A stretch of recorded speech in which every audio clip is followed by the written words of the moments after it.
Hello friends, అందరికీ hi. ఈరోజు వచ్చి బొంగుల చుడువ అంటే దీన్ని మురమురాల చుడువ అంటారు. మేమైతే తెలంగాణ సైడ్ బొంగుల చుడువ అని అంటాం. దానికోసం పల్లీలు, పచ్చిమిర్చి, ఆనియన్స్ ఇవన్నీ కట్ చేసుకొని మిక్స్ చేసుకొని పక్కన పెట్టేసుకున్నాను. ఆయిల్ వేసి బౌల్లో ఆయిల్ వేసి ఫస్ట్ పచ్చిమిర్చి వేసుకొని పచ్చిమిర్చిని ఒక 2 minutes అలా ఫ్రై చేసి తర్వాత ఆనియన్స్ వేసుకున్నాను.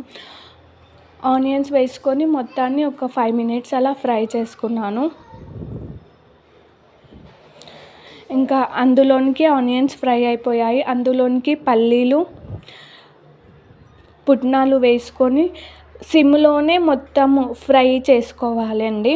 హై ఫ్లేమ్లో పెడితే మాడిపోతాయి. సో సిమ్లో పెట్టేసుకొని అన్నింటినీ మొత్తం ఫ్రై చేసుకోవాలి నీట్గా.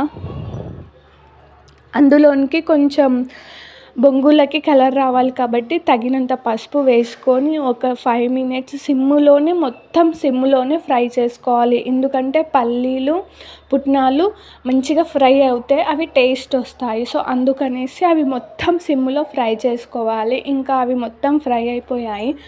బొంగులు వేసి మొత్తాన్ని మిక్స్ చేస్తున్నాను. మొత్తాన్ని నీట్గా కలిపేసుకుంటే ఇంకా బొంగుల చుడువ రెడీ అయిపోయినట్టు. నా స్టైల్ బొంగుల చుడువ అయితే రెడీ అయిపోయిందండి. మీరు దీనికి ఏం పేరు పెట్టుకుంటారో నాకైతే తెలీదు. నేనైతే బొంగుల చుడువ అంటాను. తెలంగాణ సైడ్ బొంగుల చుడువ అంటారు, కొందరు మురమురాల చుడువ కూడా.